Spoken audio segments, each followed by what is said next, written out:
KPG Toledo, Bridges, with your host, Donnie Miller, connecting our community with information about issues and opportunities. You know, local Democratic politics is almost as interesting these days as watching ABC's wildly popular show Scandal. Sexism, racism, backroom dealing, cronyism, the good old boy network, all of those things have been mentioned time and time again when you hear discussion about the recent dismissal of the party's first female black executive director, Yvonne Harper.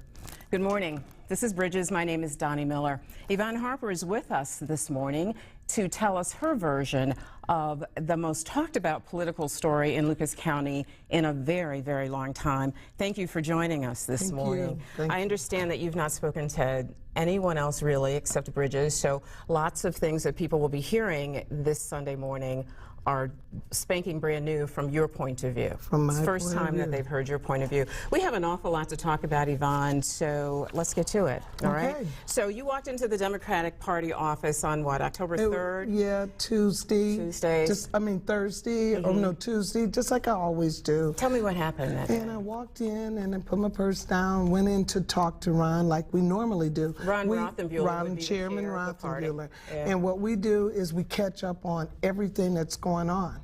Well, this particular day, I was talking and Ron didn't look like himself.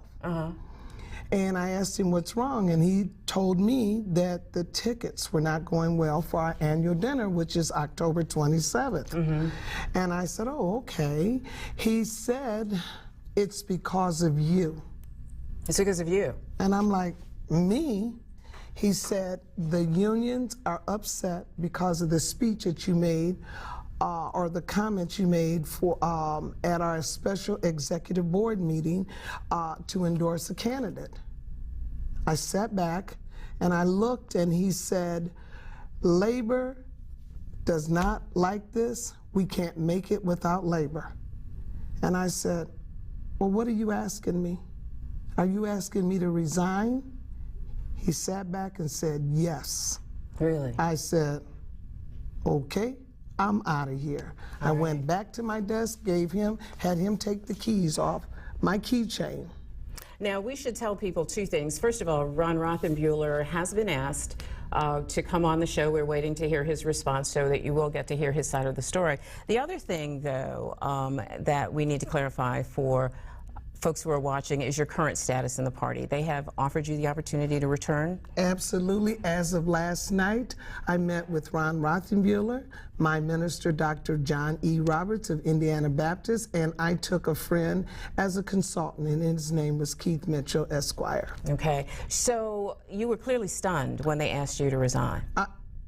Was shocked. So let's put this in some perspective for people. So he said it was about a speech that you made. Yes. And there's been all this discussion about the speech being an anti-Collins speech when there was pro-Collins discussion. D. Michael Collins, the current candidate for mayor of Toledo. But you frame it a little differently than that. Oh, absolutely. Donnie, when I got up there and I spoke, this is what I said.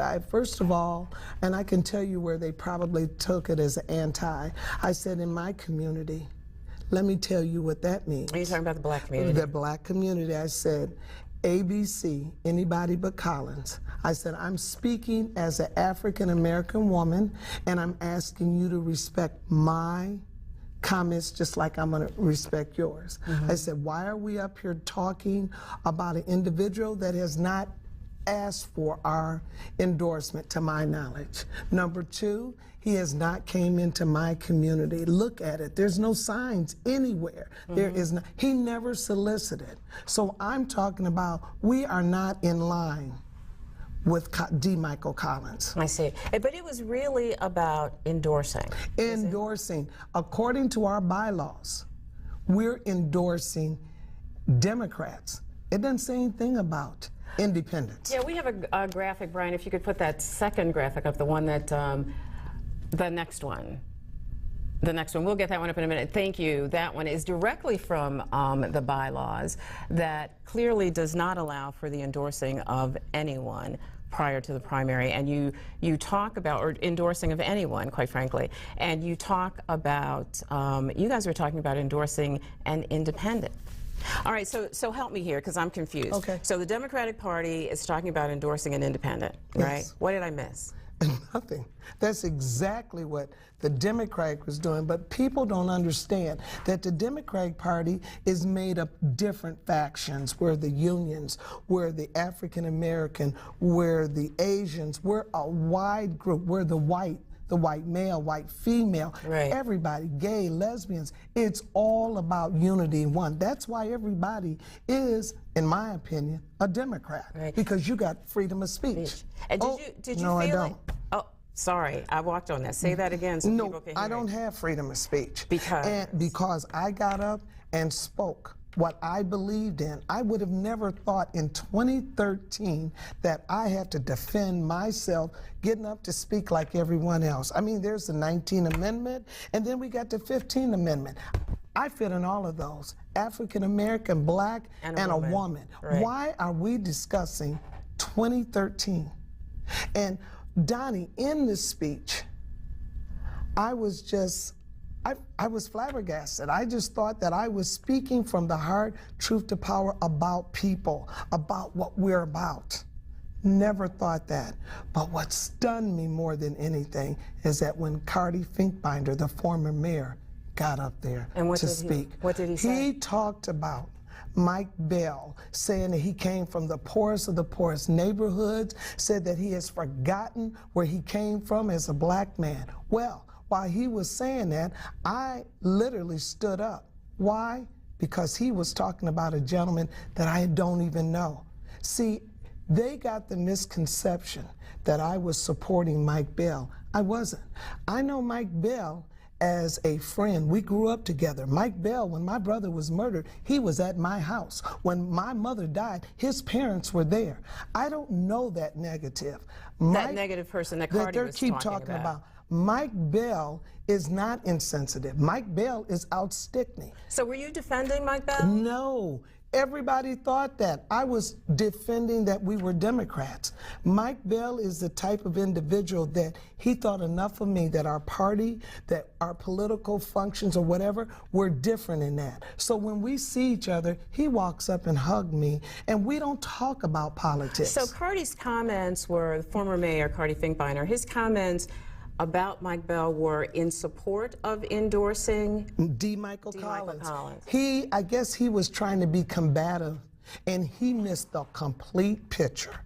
I was talking about endorsing independent in there. There was no reason for us to have a discussion on it. And was this an executive committee meeting? This was an executive committee meeting that we were called a special meeting to ask for approval for Mommy and Oregon, someone from the floor. Now, there is discussion out there about, we had 2 Democrats running. Just as easily as that put that on the floor for independent, why didn't they put it on the floor for Joe McNamara and Anita? Well, let me ask you this. Are you expected to give your opinion in the executive committee meetings? Donnie, I take offense to that. Expected? Are you allowed? Is that? Go ahead. Wait a minute. Not you. Is the meeting designed for people to give their opinion? Absolutely. Okay. This is what I thought. Okay. Until I got asked to be removed. Right. I mean, Donnie, this is 2013. And you were making sure that people understood the perceptions in the community in what you thought was an open discussion. Yes. All right. Well, let's talk about that just a little bit more. So, okay. You do this. You make your comments in a meeting where everybody's expected to make their comments. That's the kind of discussion that is supposed to go on. Pros and cons. Everybody. So people are making comments. You all do what you do that night. You go home. You come back to work on whatever day that was, and you're dismissed. Something happened. What happened? What happened in the middle there? What happened from your perspective between that meeting and your dismissal? There was some discussion around the parties or the powers to be that are perceived in this city. There was a meeting, And there was alleged meeting that they were wanted to bring back Jack Ford.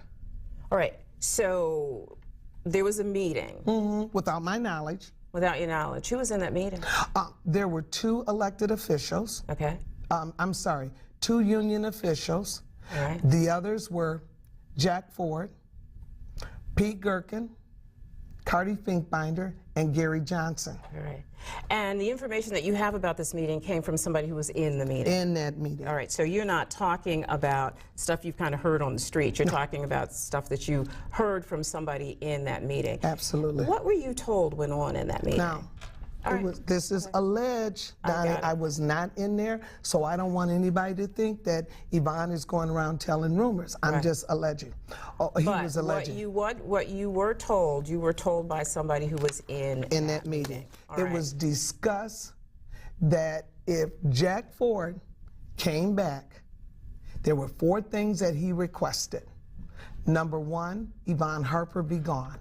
Number 2, he was promised that he was going to be president of council. Number 3, he had say-so over the new ED, executive director. And number 4, he was going to have say-so over the endorsed Democrats. Wow. I mean, this is a lot of power, perceived power. I wasn't in the meeting. I'm just repeating what was said.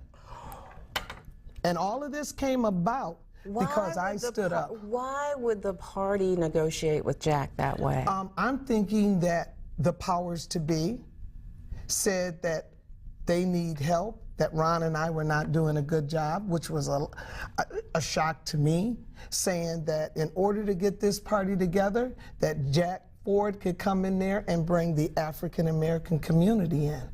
And in all of this, he's chopping off 2 African American women. And those women are? Paula Hicks Hudson, president of council, and Yvonne Harper, executive director. Hold that thought. We got to go away for just a second. We have to go away. We will be right back. Please stay with us.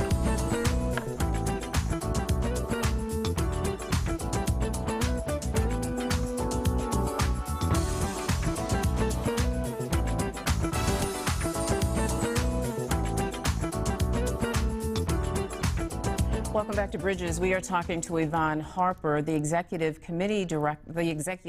director of the Lucas County Democratic Party. It's been a pretty bumpy week or two for Ms. Harper. She has been released and rehired. It is the talk of the town in political circles. Lots and lots of community support around this issue, lots of community support. Women are saying that this is sexist, that the party has a history of removing women from the party. People of color are saying it's racist. You are the first female, African-American female to hold that position, and you've been removed outside of what the bylaws call for. We'll talk about that in a moment. Good old boy politicking going on. There wasn't a woman in the room when this decision was made. To my knowledge. To your knowledge, there was not a woman in the room. And I want to talk a little bit too, again, we have so much to talk about in these few remaining minutes, but I want to talk about the way you have been asked to come back into the party. But let's go back to the meeting. Yes. Why would, again, you said the parties that be wanted former Mayor Ford in the room because they thought, and I'm parafrasing for you, that they thought he could help get the party back on track. He can Did I bring, get that right? Yes, and he can bring votes back, particularly the African American. Jack. Do you think that's true? I think Jack has a way of saying things, and I think people listen to what they think they want to hear. Jack's a great politician. He's an organizer. He can get people cultivate. But through all of this, Jack and I have not talked. When Jack ran second time for mayor, I gave him a fundraiser, 50 women of color. So why is he coming after you? I have no idea.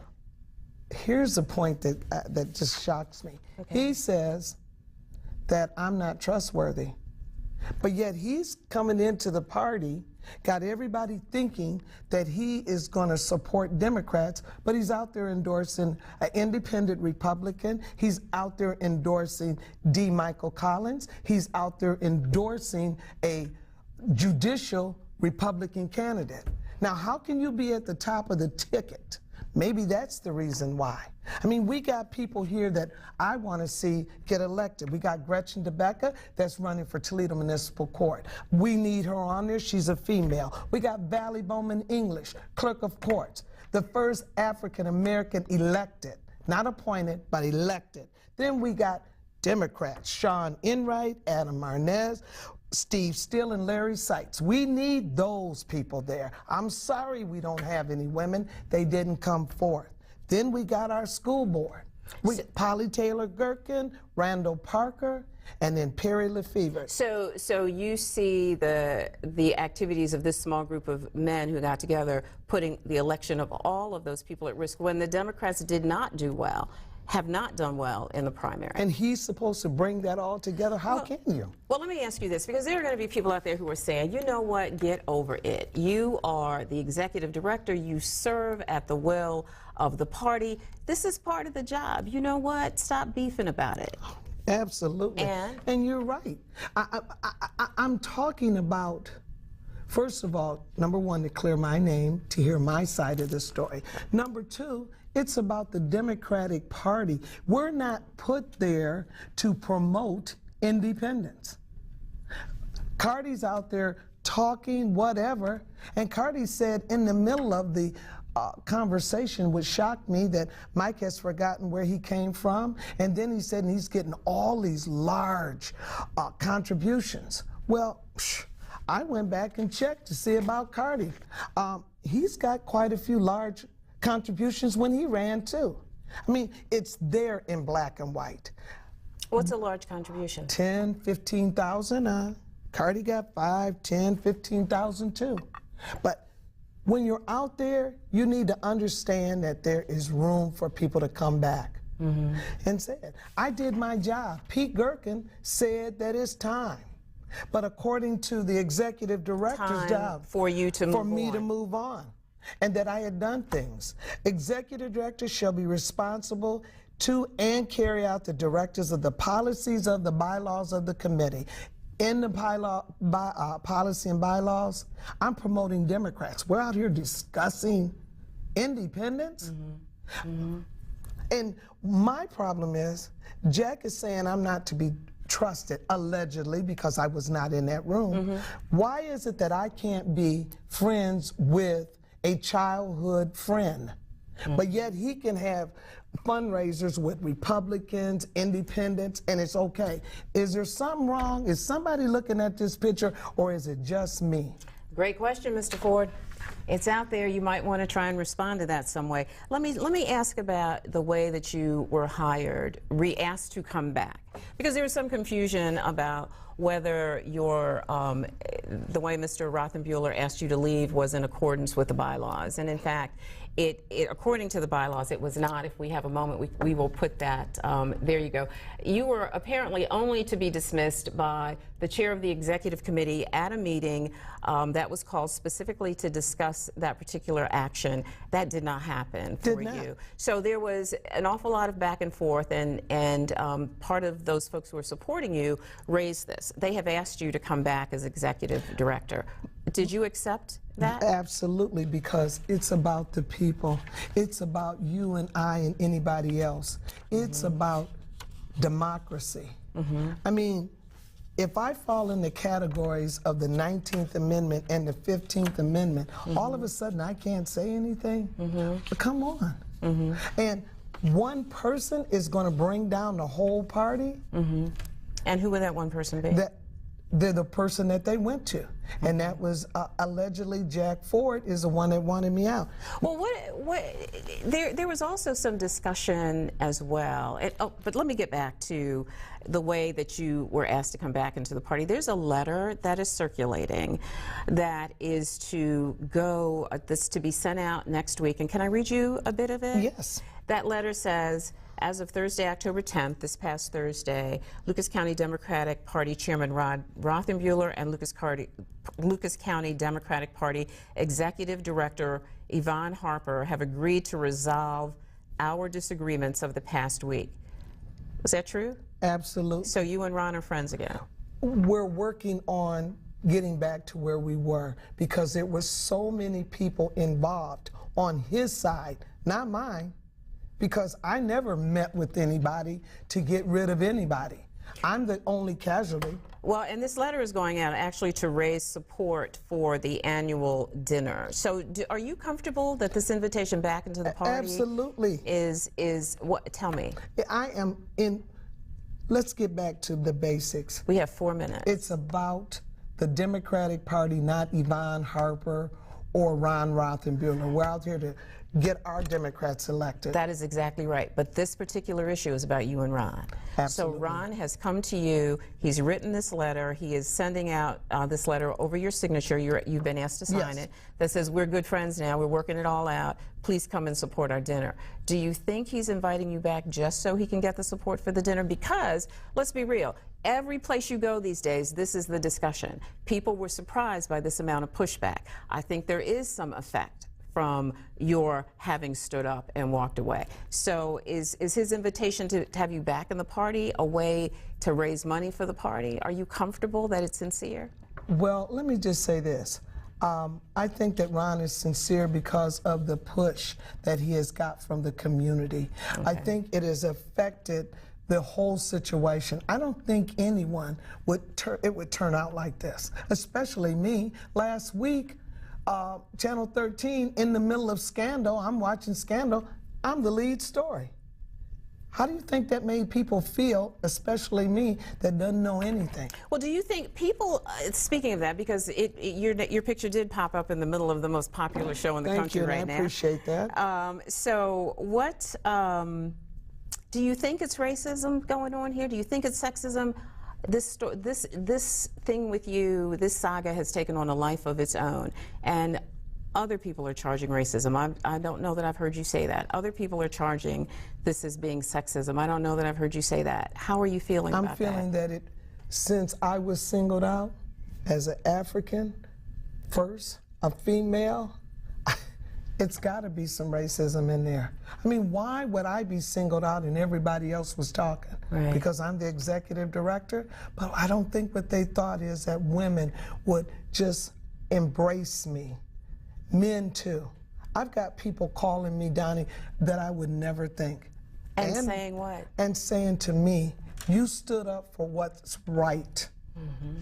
And let's clarify for people, what you stood up for in all of this discussion, the singular sentence that identifies your intentions is, we are Democrats and we should be supporting Democrats. Absolutely. I got that right? You got it, absolutely. Right. In fact, you're the first person that has commented something that I'll go along with. Okay. And I appreciate that. All right. What does this mean for the party in these last few minutes that we have left? I hope that it shows unity. Unity. Is the party going backwards, though? I don't think so as of today as we speak. I think this is a new light on things. I think that they have to take women seriously. I think they know that we women play a very important part. When they have meetings, we should be in those meetings. No more backroom deals with the boys. No more backroom deal, boys. Come on. Come on out front. Come out there And you would tell people who want to get involved that they should still get involved. They should still be there. All right. Okay. Thank you so much for doing this morning. I know that it has been a very busy and difficult 10 days or whatever the days have been for you, and I appreciate your sharing your story here on Bridges First and sharing your story at all. So thank you for being with us. We have to go away right now. We will be right back in just a minute. Please stay with us.